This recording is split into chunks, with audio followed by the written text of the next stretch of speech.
इस bridal getup में बहुत प्यारी लग रही है। सच्ची? बस एक सेकेंड, मेरे बच्चे को किसी की नजर ना लगे। पापा कहाँ हैं? मुझे पापा से भी पूछना। बात संभल के कल्पू। राजन, ये बाहर का वरांडा है ना, उसका काम कल तक हो जाना चाहिए, ठीक है?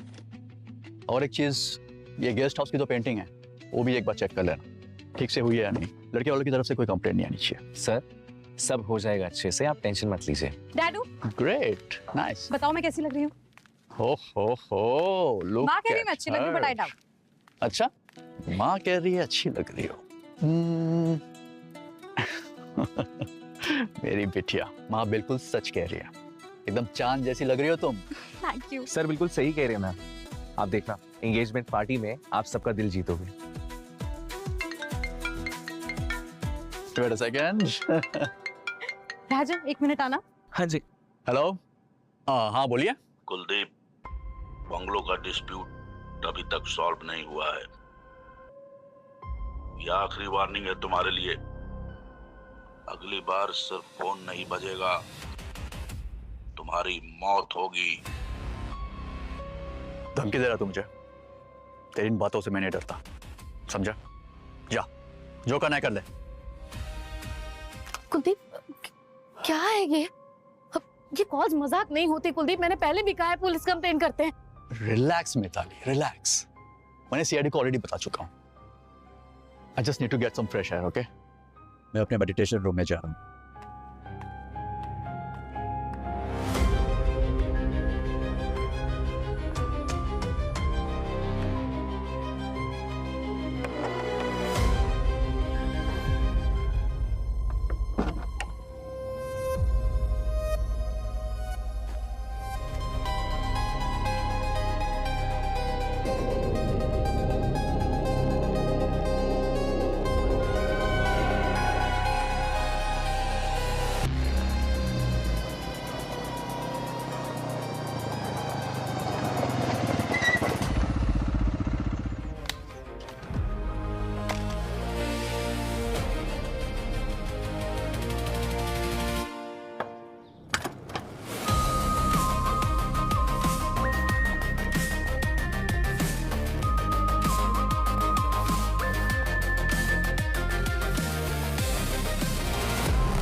हाय sir, I am Rajan, Kuldeep sir manager. Kuldeep ji कहाँ हैं? मुझे उनसे कुछ बात करनी थी, जरूरी बात है। सर आपको आने में थोड़ी देर हो गई। जिस बात का डर था सर वही हो गया। व्हाट? कहाँ है? सर हाय।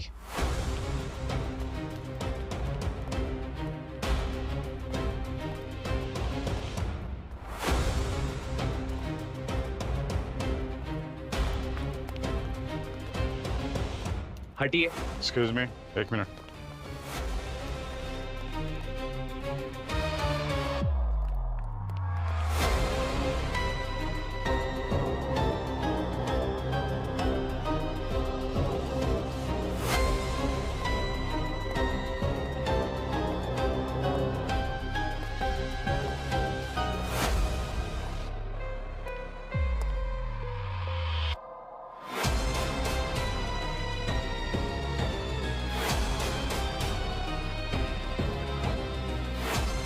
कब हुआ ये? सर अभी कुछ घंटे पहले।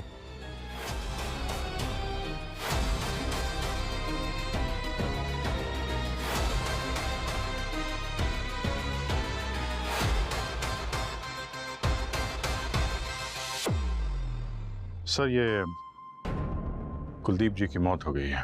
ओके सर, या। आखिरी बार कब देखा था तुमने कुलदीप जी को? सर आखिरी बार तो कुलदीप जी को प्रभाकर नहीं देखा था। ये सर का बॉडीगार्ड है। कुलदीप जी के मेडिटेशन रूम में आने से ठीक पहले क्या हुआ था? सर आज शाम को 4 बजे से थोड़ा पहले सर लिविंग रूम से निकले और कॉरिडोर से होते हुए अपने मेडिटेशन रूम में आए। उन्होंने दरवाज़ा बंद कर दिया, मैं रोज की तरह बाहर ही खड़ा रहा। पर सर वैसे सर का मेडिटेशन सेशन 20 मिनट का होता है, पर इस बार 40 से 45 मिनट हो गए और कुलदीप सर बाहर नहीं आए। कुलदीप सर ने आज तक ऐसा नहीं किया। ये सब मुझे खटका सर। कुलदीप सर आप ठीक तो है ना? क्या हुआ प्रभाकर? सर को 40 से 45 मिनट हो गए। वैसे तो अक्सर सर 20 मिनट में आ जाते हैं, अभी तक बाहर ही नहीं निकले। कुलदीप सर, मुझे लगता है हमें दरवाजा तोड़ना पड़ेगा। हाँ ठीक है। Kuldeep sir, Kuldeep sir, Kuldeep sir, Kuldeep sir, sir,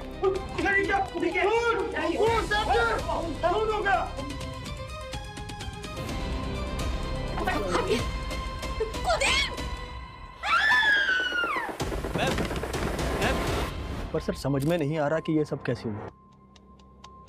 राजन, तुम कहाँ थे जब ये सब हुआ? सर मैं तो अपने स्टडी रूम में था। सर के नेक्स्ट डे का स्केड्यूल बना रहा था और जब सर काफी देर तक बाहर नहीं आए तो मेडिटेशन रूम के बाहर आया। ठीक है, आप लोग जरा बाहर जाइए।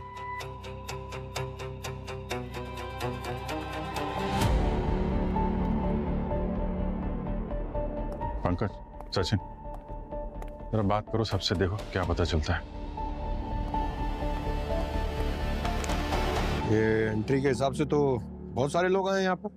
हाँ साहब, वो कल्पना बेबी की एंगेजमेंट का माहौल है ना, तो घर की मरम्मत और डेकोरेशन का काम चल रहा है, इसलिए बहुत सारे लोग आए और गए। किसी की एंट्री मिस तो नहीं हुई? नहीं सर, मुझे बहुत सालों का तजुर्बा है, मेरी आंखों से बच के कोई नहीं जा सकता।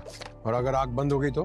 क्या मतलब सर? मतलब ये है कि तुम यहाँ पर ड्यूटी कर रहे हो, नींद आ गई, सो गए और कोई अंदर घुस गया, ऐसा कुछ हुआ है? नहीं सर, मैं ड्यूटी के टाइम पे कभी नहीं सोता हूँ। ये बंगले में आने का और कोई रास्ता है? ये एक ही रास्ता है सर।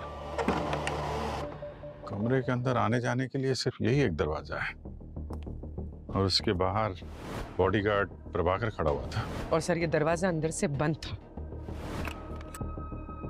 यहाँ अंदर भी कोई सीक्रेट रास्ता वगैरह तो दिख नहीं रहा है। सिर्फ यहाँ पे एक खिड़की है, उस पे भी ग्रिल लगी हुई है। अच्छा ये बताओ कि उस 40 से 45 मिनट के दौरान कमरे में कोई आया था या फिर कमरे से कोई बाहर गया, या फिर तुम कमरे की निगरानी छोड़कर कहीं गए थे? नहीं सर, मैं दरवाजा छोड़कर एक पल के लिए भी नहीं हिला। ना कोई अंदर आया और ना ही कोई बाहर गया। सर फिर ये खून हुआ कैसे और किया किसने होगा? क्योंकि इस कमरे में ऐसी कोई सीक्रेट जगह भी नहीं है जहां कोई छुप सके। यहाँ पे कुछ पेंट की स्मेल आ रही है। सर ये यहाँ पर तो रेनोवेशन का काम चल रहा है, वहीं से आ रही हो? नहीं, अंदर इस तरफ नहीं, यहाँ खिड़की से आ रही है। लगता है ये ये अभी हाल ही में पेंट हुआ है। सर, हाँ? सही है, देखिए सर कुलदीप जी के चेहरे पे, कलाई पे और उंगलियों पे अरोमा ऑयल के पैचेस हैं। तो अरोमा ऑयल तो यहाँ है ना, कितना सारा। और फिर अरोमा ऑयल की बॉटल भी यहाँ रखी है। ये अरोमा ऑयल डिफ्यूजर में डालते समय उनके हाथ में लग गया होगा। पर सर कोई चेहरे पे अरोमा ऑयल क्यों लगाएगा? ये ऑयल कुलदीप जी ने अपने चेहरे पे नहीं लगाया है, खूनी ने लगाया है। कैसे सर? ये देखो, खिड़की की हालत देखी। ये खूनी यहाँ इस खिड़की से अंदर आया, उसने कुलदीप जी को मेडिटेशन करते समय पीछे से वार किया होगा, उनके चेहरे पे हाथ लगाया होगा।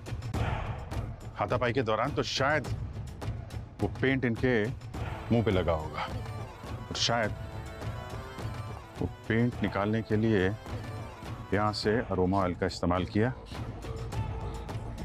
उनके हाथ का पेंट निकाला और चेहरे का पेंट निकाला। और शायद कुलदीप जी की बॉडी में से सोना भी लेके चला गया।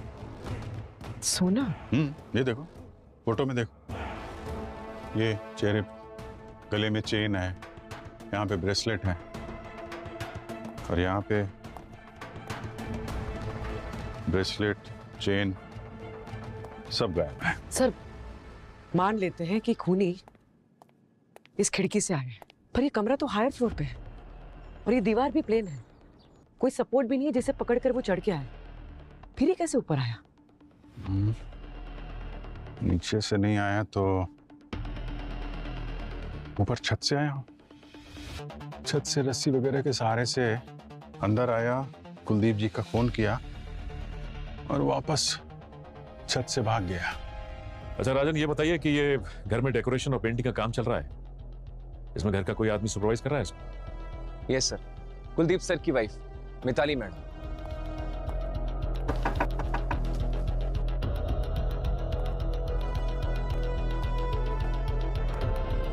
मैम वो सीआईडी वाले कुछ बात करना चाहते हैं आपसे। अभी कैसी तबीयत है कल्पना की? अभी भी बेहोश है सर। इतना बड़ा सदमा बर्दाश्त नहीं कर पाएगी मेरी बच्ची। कुलदीप जी को धमकी भरे फोन आते थे, आपको इसके बारे में कोई आइडिया है? हाँ सर, मैं जानती हूँ कुलदीप को ये धमकी भरे कॉल कौन कर रहा था। कौन? हेमंत, कुलदीप का बिजनेस पार्टनर। हालांकि कुछ दिन पहले उनकी पार्टनरशिप खत्म हो गई थी। क्यों? कुछ बिजनेस डिस्प्यूट था। उसने कई बार कुलदीप को धमकी दी। मैंने कुलदीप को कहा भी कि इस बारे में पुलिस में कंप्लेन करते हैं, तो उन्होंने कभी भी मेरी बात को सीरियसली लिया ही नहीं। और अब देखिए ये सब हो गया।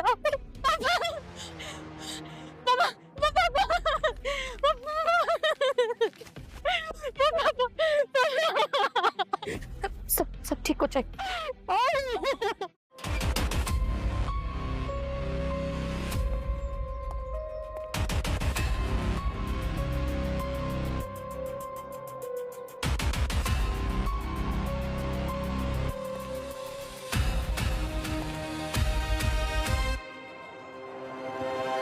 सर टेरेस पे तो कहीं भी कोई रस्सी का निशान नहीं है, ना ही कोई टूटी रस्सी, ना किसी तरह का कोई हुक लगा हुआ है। लेकिन हाँ, ये जो वर्कर्स का बाथरूम है वहां पे बॉम्बू, सीढ़ियां, पेंटिंग का सामान, ये सब कुछ पड़ा हुआ है। तो अगर ऊपर से नहीं आया तो नीचे से आया? नीचे ये सीढ़ी और बैम्बू वगैरह तो है ना। अब पता ये लगाना है कि आया कौन है, किसने फोन किया है। सर, ये मिस्टर नकुल है, इस बंगले के रेनोवेशन का कॉन्ट्रैक्ट इन्हें दिया। नकुल, तुम इंचार्ज हो ना यहाँ के, तो तुम्हें पता कैसे नहीं कि मेडिटेशन रूम के ग्रिल जो है वो ठीक से लगा नहीं था? तो सर वो मेडिटेशन रूम के विंडो में ग्रिल था ही नहीं, उसकी वजह से कबूतर अंदर आ जाते थे और मेडिटेशन रूम को गंदा कर देते थे। कुलदीप सर बहुत परेशान थे, तो मिताली मैडम ने बोला कि उसमें ग्रिल लगा दो। अरे हाँ, लेकिन ग्रिल तो लगा ही नहीं ना ठीक से। नहीं सर, वो ग्रिल में सिर्फ वेल्डिंग बाकी थी, बाकी उसको फिक्स कर दिया था ताकि कबूतर अंदर ना आ सके। ठीक है, ये ग्रिल का काम कौन कर रहा था? ये पेंटिंग वेंटिंग किसने किया? सर जग्गू ने। बुलाओ जग्गू को। चलो सर, वो जग्गू आज काम पर नहीं आया सर। मैंने सुबह उसको कॉल किया था पर उसका फोन स्विच ऑफ बता रहा है। क्या नंबर है उसका? जी ये नंबर तो ऑफ है। कहीं ऐसा तो नहीं कि आज आया हो और तुमने देखा ना हो? वॉचमैन को बुला जरा।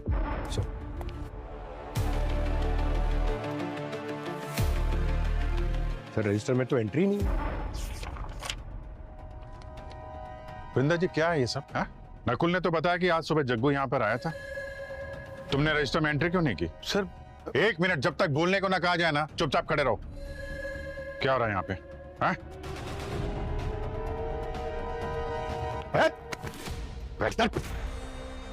तुमने जग्गू को अंदर आने दिया और उसके साथ मिलकर कुलदीप जी को मार दिया?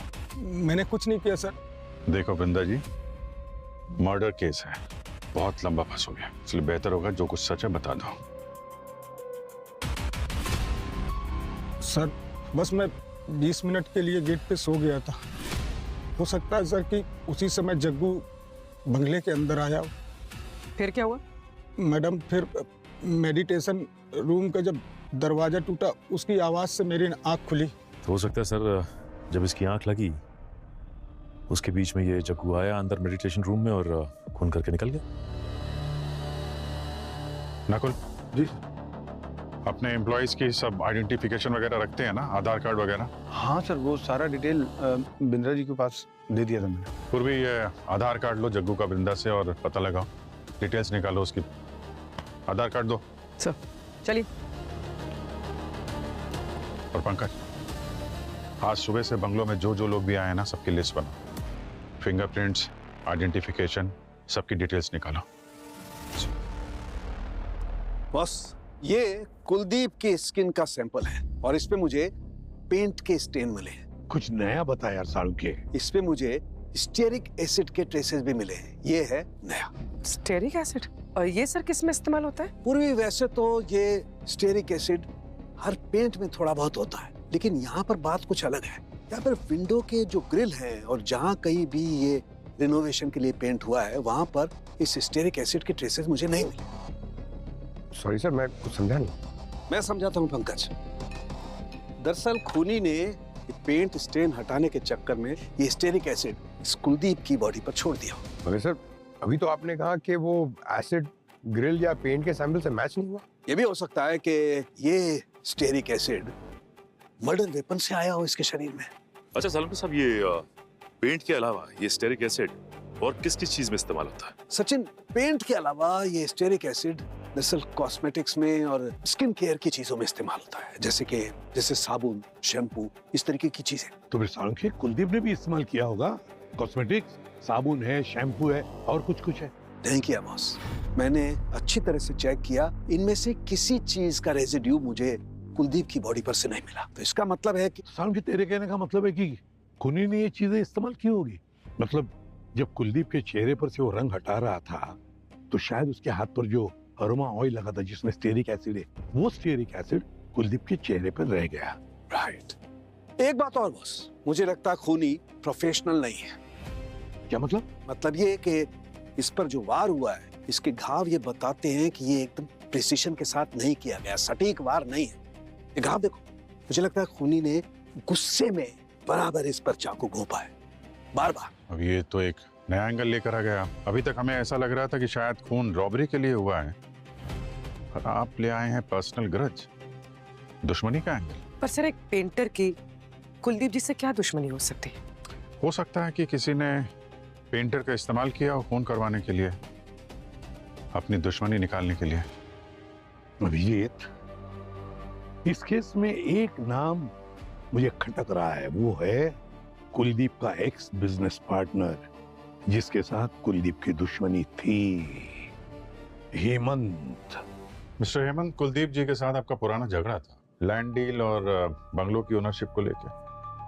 आप सही कह रहे हैं। जब हमने बंगलो को खरीदा था तो हम दोनों पार्टनर्स थे और हम वहाँ बंगला तोड़कर बिल्डिंग बनाना चाहते थे और कुलदीप ने बंगलो पे कब्जा कर लिया, जबकि उस प्रॉपर्टी में 50% का मैं मालिक था। कोई प्रूफ है आपके पास? दिखाता हूँ। ये देखिए, जो बिल्डिंग हम बनाना चाहते थे उसकी ये ब्लूप्रिंट है। ये जो है वो हम दोनों के बीच का एग्रीमेंट है और कुछ फोटोज भी हैं। फोटोज देखिए, आप भी देखिए। उन्होंने आपसे ये बंगला हड़प लिया इसलिए आप उन्हें बार बार धमकी दे रहे थे और फिर उनका खून कर दिया? अरे नहीं सर, मैं तो उसको बस ये जताना चाहता था कि ये जो प्रॉपर्टी है उसमें 50% का मालिक मैं भी हूँ। मैं बस उसे धमकाना चाहता था, मारना नहीं चाहता था। पर मर तो गए ना वो। हो सकता है कि आप उन्हें मारना ना चाहते हो, किसी और से मरवा दिया हो ताकि आपके हाथ दाग न लगे। मैं उससे नफरत जरूर करता था और मैं ये भी चाहता था कि उसके जैसा जलील इंसान मर जाए, लेकिन इसका ये मतलब नहीं हुआ कि मैंने उसे मारा है। हम सिर्फ सबूत पे बिलीव करते हैं हेमंत जी, और सबूत झूठ नहीं बोलते। सबूत है तो सबूत लेके आओ। अगर तुम दोनों को लगता है कि मैंने कुलदीप को मरवाया है तो प्रूफ लेके आओ। प्रूफ मिलने में ज्यादा टाइम नहीं लगता है हेमंत जी। एक बार जिससे खून करवाया है वो पकड़ा गया तो असली खूनी का चेहरा सामने आ ही जाएगा। हाँ, तो उसी समय आना। ठीक है, हम ये फोटोग्राफ, ब्लूप्रिंट्स वगैरह अपने साथ लेके जाएंगे।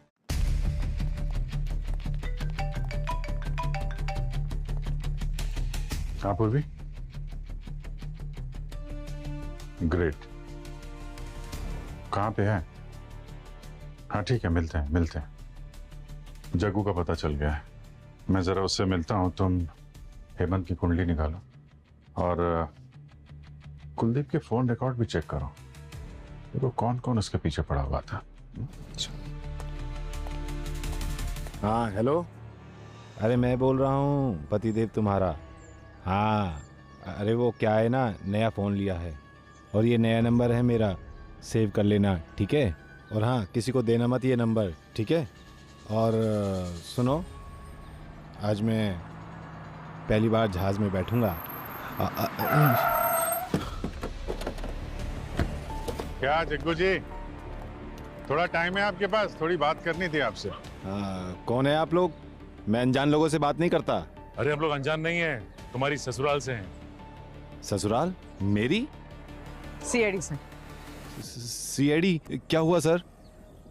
कुछ नहीं, ये नया फोन, नया नंबर, प्लेन की टिकट है। नहीं चौंको मत। क्या ना, ये सब खरीदने के लिए फोटो आईडी लगती है, और फोटो आईडी के लिए तुमने आधार कार्ड का इस्तेमाल किया। बस यही गलती हो गई। तुम्हारे आधार कार्ड पे नजर थी हमारी। चलो चलते हैं ससुराल। हाँ ससुराल? नहीं। अरे खड़े क्या हो क्या है यार? सब काम सीनियर करेगा क्या? भागो भागो। भागा बेच।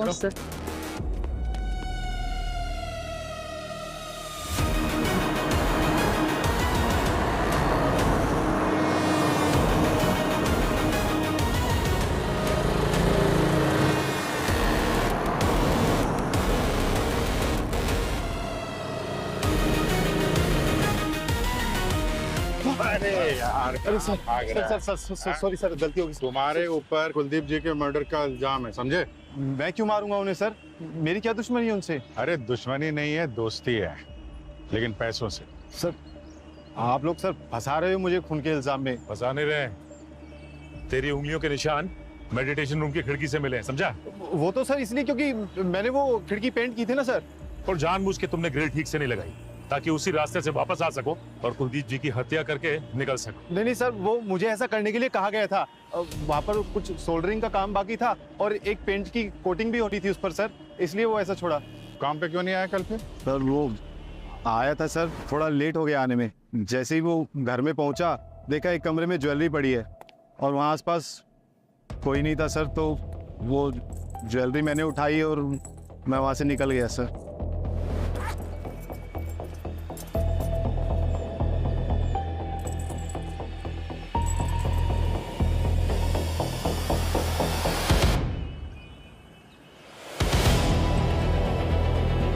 सर ये तो वही ज्वेलरी जो कुलदीप जी के यहाँ से चोरी हुई। क्या है ये सब? वही तो बोल रहा हूँ सर, चोरी की है, किसी का खून नहीं किया। मैं वहाँ कुलदीप जी के मरने के बाद पहुंचा था सर, माँ कसम। सर मैंने सीसीटीवी फुटेज चेक की है बंगलों के बाहर एक एटीएम से। ये जग्गू सही बोल रहा है सर, ये तो मर्डर के बाद बंगलों की तरफ जा रहा था। तो फिर इसका मतलब ये किया अभिजीत कि जग्गू खूनी हो ही नहीं सकता। तो फिर अगर जग्गू खूनी नहीं है तो फिर खूनी है कौन? और सर ग्रिल पे भी हमें कोई फिंगरप्रिंट्स नहीं मिले। और प्रभाकर का भी यही कहना था कि उसने मेडिटेशन रूम में किसी को भी जाते हुए नहीं देखा। पर अगर कोई ग्रिल या विंडो के रास्ते नहीं घुसा है तो बंद कमरे के अंदर घुस के तो कुलदीप जी को मार के कौन निकल सकता है? वही तो। सर हाँ सर, मैंने कुलदीप जी के कॉल रिकॉर्ड्स चेक किए।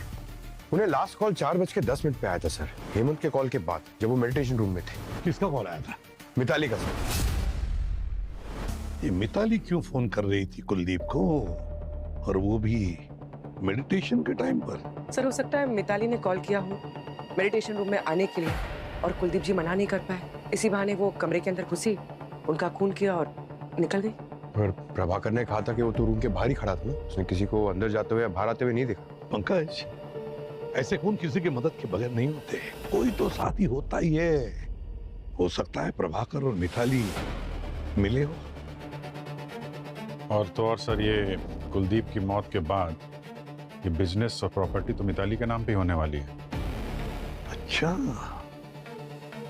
तो ये बात है। तो फिर अभिजीत, बुलाओ इन दोनों को ब्यूरो में, पता तो चले ये प्रभाकर और मिताली कौन सी खिचड़ी पका रहे हैं। मम्मी कहाँ जा रहे हो? बेटा मैं ऑफिस जा रही हूँ। ऑफिस क्यों? एक जरूरी काम आ गया कल्पना, अगर पापा होते तो मैं नहीं जाती, पापा ही जाते। लेकिन अब पापा नहीं है तो किसी को तो काम संभालना होगा ना, इसलिए मुझे ऑफिस जाना पड़ेगा। जल्दी आना माँ प्लीज। हाँ लो, राजन भी आ गया। तुम घर पर राजन के साथ बैठकर बातें करो, मैं जल्दी आऊंगी।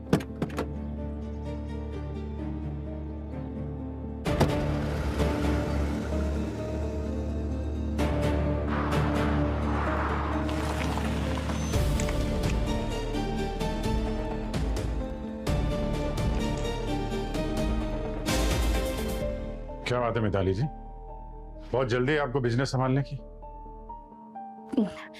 हाँ सर, वो मेरे पति कुलदीप, उनसे बिजनेस डील करने में कुछ गलतियां हुई थी, बस मैं उन्हें ठीक करने की कोशिश कर रही हूँ। ठीक करने आई थी या खत्म करने आई थी आप? ये क्या कह रही हैं आप? नहीं, पति के मरते ही उसके दुश्मन से दोस्ती करने चली आई आप?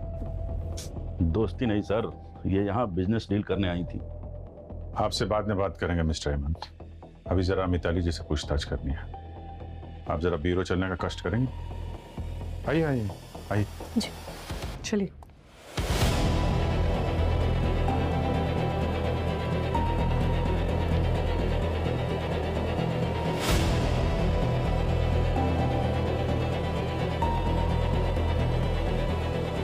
मिताली जी एक बात बताइए, जब कुलदीप मेडिटेशन रूम में था तब आपने उसे फोन किया क्यों, और ये बात हमसे छुपाई क्यों?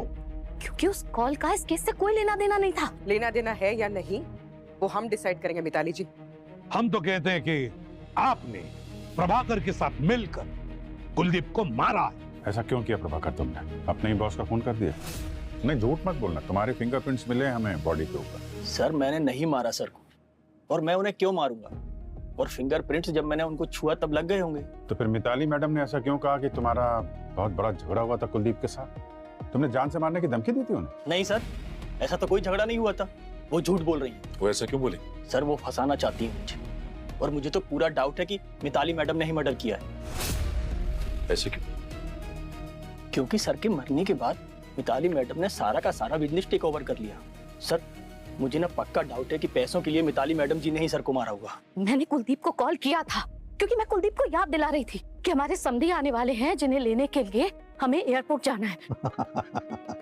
वाह रे वाह, और एक नई कहानी। तो जब कुलदीप का खून हुआ उस वक्त आप कहाँ थी? मैं, मेरी बेटी कल्पना, हम दोनों वीडियो कॉल पर थे इवेंट मैनेजमेंट कंपनी के मैनेजर के साथ। सर 2 महीने में मेरी बेटी की शादी होने वाली है। शादी की तैयारियों के बारे में ही हम मैनेजर से बात कर रहे थे। आप लोग चाहें तो मैनेजर के साथ क्रॉस चेक कर सकते हैं। वो तो हम क्रॉस चेक कर ही लेंगे मिताली जी, लेकिन जब तक हमारा इन्वेस्टिगेशन पूरा नहीं हो जाता आप शहर छोड़कर कहीं नहीं जाएंगे, समझिए आप?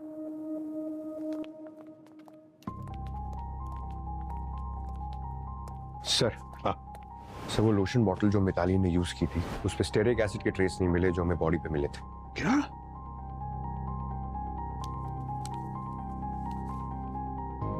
अभिजीत, ये जो है ये ब्लूप्रिंट, ये पुरानी बंगले की ब्लूप्रिंट है जो हमें हेमंत ने दी थी। अब इस ब्लूप्रिंट में देखो, बंगला और मेडिटेशन रूम अटैच थे, कनेक्टेड थे, लेकिन अब ये देखो, ये अब कनेक्शन गया और यहाँ ये वॉल बन गई। तो कहीं ऐसा तो नहीं इस दीवार के साथ किसी ने छेड़खानी की हो? सर हमने जब इन्वेस्टिगेशन की तो सारी दीवारें अच्छे से चेक की, सारी की सारी दीवारें बिल्कुल ओरिजिनल है, सीमेंटेड सर, कोई छेड़छाड़ नहीं की गई। लेकिन सर फिर बंद कमरे में खूनी को जमीन निकल गई कि आसमान खा गया?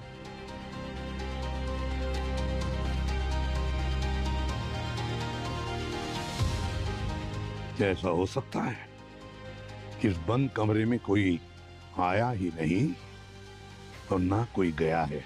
मतलब सर? मतलब पूर्वी, ये भी हो सकता है कि खूनी पहले से ही इस बंद कमरे में मौजूद था और फिर खून करने के बाद उस बंद कमरे से गया नहीं, वहीं पर रहा उस बंद कमरे में। सर थोड़ा डिटेल में बताइए ना प्लीज सर।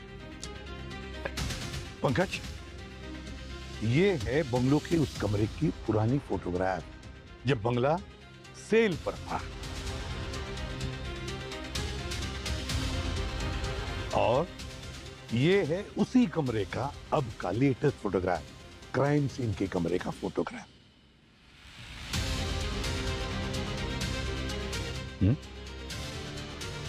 ध्यान से देखो पंकज, इन दोनों फोटोग्राफ में कोई एक चीज है जो मिसिंग है।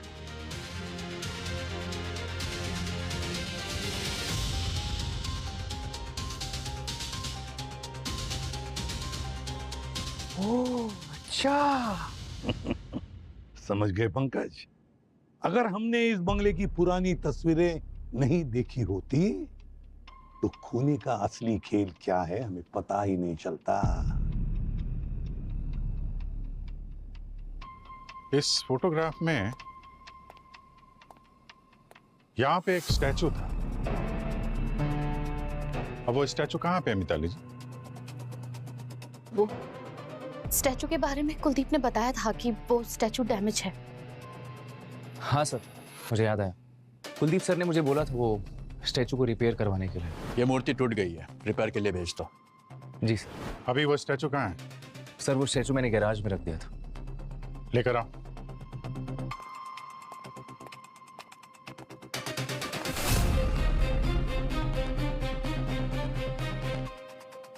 प्रभाकर।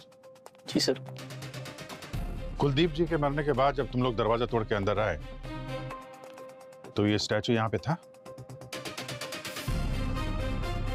कुलदीप सर को देख के मैं तो शॉक हो गया था सर। मेरा ध्यान गया ही नहीं कि स्टैचू था या नहीं था। स्टैचू यहाँ पे था भी और नहीं भी। क्या मतलब सर? मतलब ये कि खूनी यहाँ पे स्टैचू बन के खड़ा हुआ था। उसने अपने आप को स्टैचू के पेंट से कलर किया और कपड़ा ओढ़ के खड़ा हो गया और फिर कुलदीप जी के आने का वेट करता रहा। और जब यहाँ पे कुलदीप जी मेडिटेशन में डूबे हुए थे तो अचानक उनके पीछे से आया, उनका खून किया और फिर वापस स्टैचू बन के खड़ा हो गया। और जब घर वाले, स्टाफ वाले और वर्कर्स यहाँ पे आए तो उसने अपने चेहरे से कपड़ा हटाया और सबके बीच में घुल मिल गया और निकल गया। फिर वो वर्कर्स के बाथरूम में गया, अपना पेंट साफ किया और फिर काम पे लग गया जैसे कुछ हुआ ही ना हो। इस कपड़े पे भी वही ब्रॉन्ज कलर के मार्क्स हैं जैसे कि स्टैचू पे। और यही कलर किलर के चाकू पे भी था। इसी कलर में होता है स्टेरिक एसिड। स्टेरिक एसिड मिलता है कॉस्मेटिक पेंट में और यही स्टेरिक एसिड कुलदीप जी की बॉडी पे भी था। मतलब खूनी की हाइट और स्टैचू की हाइट सेम होनी चाहिए।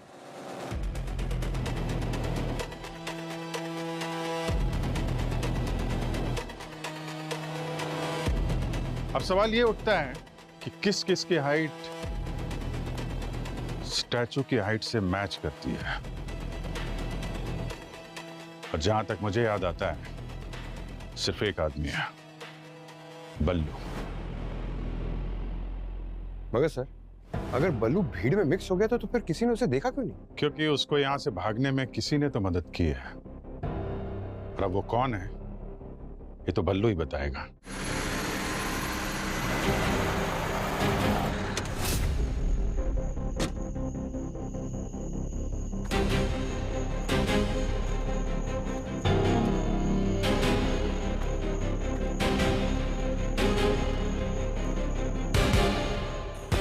भाई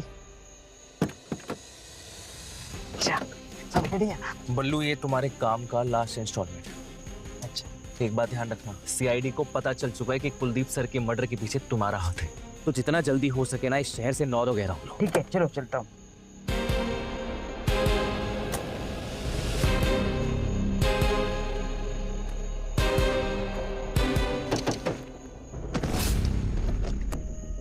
क्यों बे बल्लू के बच्चे, कहाँ भाग रहा है? जब तुझे मालूम है आज नहीं तो कल पकड़ा ही जाएगा तो क्यों परेशान कर रहा है? सर मैंने कुछ नहीं किया सर।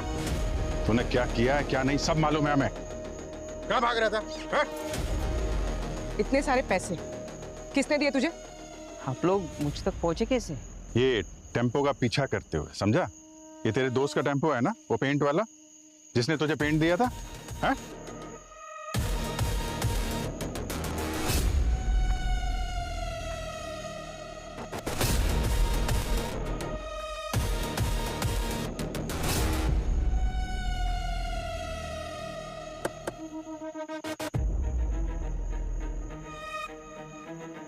किसने दिए पैसे ये?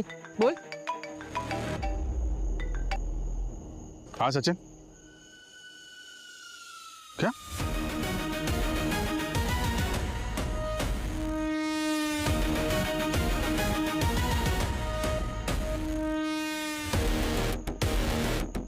हाँ पंकज। सर, राजन मर गया सर।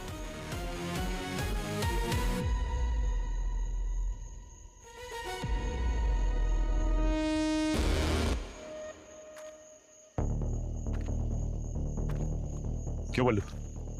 पहले तूने कुलजीत जी को मारा, उसके बाद राजन का खून किया। सर मैंने राजन को नहीं मारा, मैं ही मिला था लेकिन पैसे लेके निकल गया सर। मैं कुलदीप को मैंने मारा सर, वो भी राजन के कहने पे।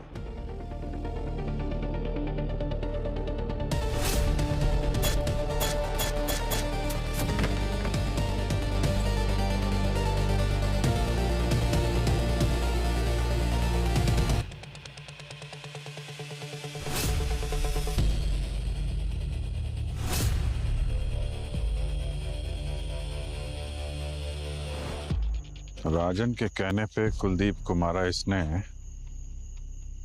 तो फिर राजन को किसने मारा? मतलब कोई और है जो नहीं चाहता था कि हम लोग राजन तक पहुंचे। असली खूनी अभी भी बाहर घूम रहा है।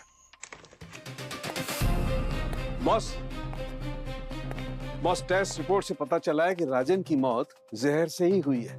एक रेजिन बेस्ड कंपाउंड मिला है जो कि लिप बाम में मिक्स किया गया था। क्या तो मतलब जिसने भी ये खून किया है शायद वो जानता होगा कि राजन लिप बाम इस्तेमाल करता था। सर, राजन का लैपटॉप मिला है, पासवर्ड प्रोटेक्टेड है, वो क्रैक कर रहे हैं, पर उसके लैपटॉप बैग में एक गिफ्ट बॉक्स मिला है। इसमें एक डायमंड पेंडेंट है। बिल मिला है, राजन ने ही खरीदा है। और इंटरेस्टिंग बात यह है कि ये डायमंड पेंडेंट का जो इनिशियल है वो है एम। एम? अरे वाह एम। अभिजीत, इस केस में सिर्फ एक ही इंसान है जिसका नाम एम से शुरू होता है, Mithali. Thank you so much for your service. आज से आप लोगों की छुट्टी, हम लोग अब ये घर छोड़ के क्या हुआ मिताली जी? ये बुरिया बिस्तर बांध के कहाँ जाने की तैयारी हो रही है? सर दरअसल मैं और कल्पना हमारे पुराने घर जा रहे हैं। क्या है कि कुलदीप की मौत के बाद इस घर में रहना हमारे लिए थोड़ा अजीब हो गया है और यहाँ से जाके कल्पना के लिए भी थोड़ा चेंज हो जाएगा। वैसे पुराने घर आप दोनों में से कोई एक ही जाएगा और दूसरा जाएगा जेल। जेल? राजन के खून के जुर्म में। क्या राजन का भी खून हो गया? और जिस कार में हमें राजन की बॉडी मिली थी उस कार में हमें एक पेंडेंट मिला है और हमें शक है कि ये पेंडेंट उसी का है जिसने राजन का खून किया है और उसके साथ उसका अफेयर चल रहा था। और ये पेंडेंट में जो इनिशियल है वो है एम। तो खूनी कोई ऐसा आदमी है जिसका नाम एम से शुरू होता है। अरे सर, हजारों नाम होते हैं एम से। आपको ऐसा क्यों लगता है कि एम से सिर्फ मिताली होता है? क्या बेबुनियाद इल्जाम लगा रहे हैं आप मेरे ऊपर? मेरा और राजन का अफेयर? नहीं, ऐसा हमने कहा नहीं। हम तो ऐसा शक था हमें। फिर हमें राजन का लैपटॉप मिला, हमने उसको क्रैक किया तो उस लैपटॉप ने सारे राज से पर्दा हटा दिया। उसने अपनी सारी फीलिंग्स अपने लैपटॉप में लिखी हुई थी। बहुत सारे लव लेटर्स भी थे जो उसने मेल नहीं किए। और सारे लेटर्स पर एक ही नाम लिखा था जिसका इनिशियल एम से शुरू होता था। मेरी बात सुनिए आप लोग। देखिए सर, आप लोगों को कोई गलतफहमी हुई? नहीं, कोई गलतफहमी नहीं हुई है मिताली जी। प्यार तो वो करता था किसी एम नाम के ही लड़की से। क्यों कल्पना जी? मुझे कैसे पता होगा सर? अरे नहीं, अभी पूरी बात तो सुन लीजिए आप। मैं ये कह रहा हूं कि क्यों कल्पना जी उर्फ मिट्टी, घर में आप इसको इसी नाम से बुलाती है ना, मिट्टी, एम।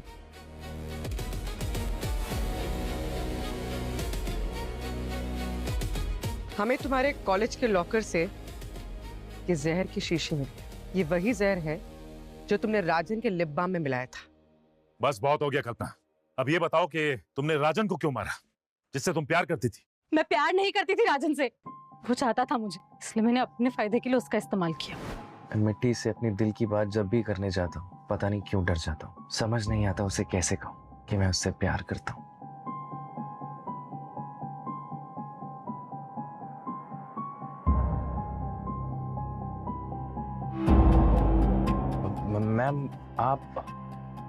मैम वो क्या है ये? कुछ नहीं है मैम, मिसअंडरस्टैंडिंग है मैम। वो ऐसे ही मैं कुछ टाइप कर रहा था मतलब। राजन, मुझे बहुत पहले से पता है कि तुम मुझसे प्यार करते हो और एक बात बताऊं, मैं भी तुमसे बहुत प्यार करती हूँ। क्या? सच में? और तुमसे शादी करना चाहती हूँ।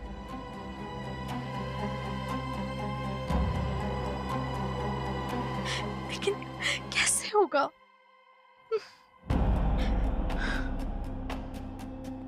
क्या हुआ लेकिन?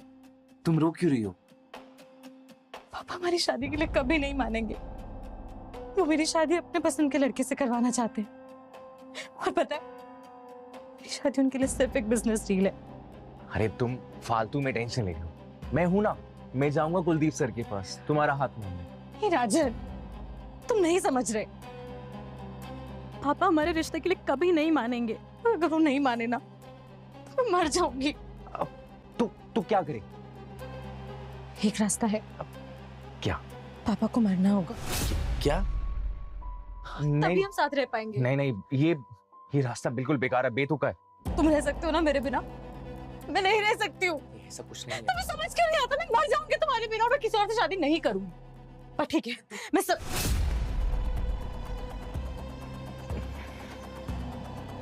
ठीक है, तुम कह रही हो तो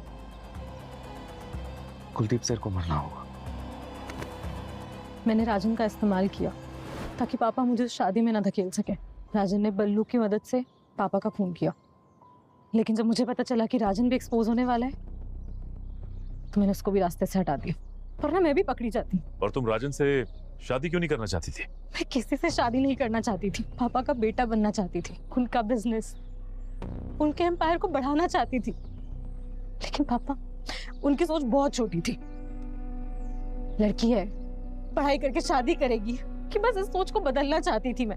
और मैंने बहुत कोशिश करी, लेकिन पापा के लिए तो जैसे मैं सिर्फ एक बिजनेस डील थी, है ना माँ? सर, हम लड़कियों की अपनी कोई लाइफ नहीं होती क्या? अपना वजूद, अपना से कुछ नहीं होता। सारी जिंदगी बस मर्दों की सुनते रहो। ऐसा कर, वैसा कर, ऐसा मत कर, वैसा मत कर। हर वक्त मेरी भी अपनी लाइफ है। लाइफ को अपने तरीके से जीना चाहती थी। चाहती थी कि जो मैं करना चाहती हूँ मुझे करने को मिले। हमें भी बोलने का हक है, अपने तरीके से अपनी लाइफ को जीने का हक है। कल्पना, हक है, और आज के जमाने में हक सबको है। हाँ, अगर कुछ दकियानूसी लोगों से हक की लड़ाई लड़नी पड़े तो उसके भी रास्ते हैं, लेकिन जो रास्ता तुमने चुना वो गलत था। तुम्हारे इस फैसले ने तुम्हारी पूरी जिंदगी बर्बाद कर दी। अब बाकी की बची हुई जिंदगी जेल की सलाखों के पीछे काटनी पड़ेगी तुम्हें। For more updates, subscribe to our channel, click the show links and enjoy watching the videos.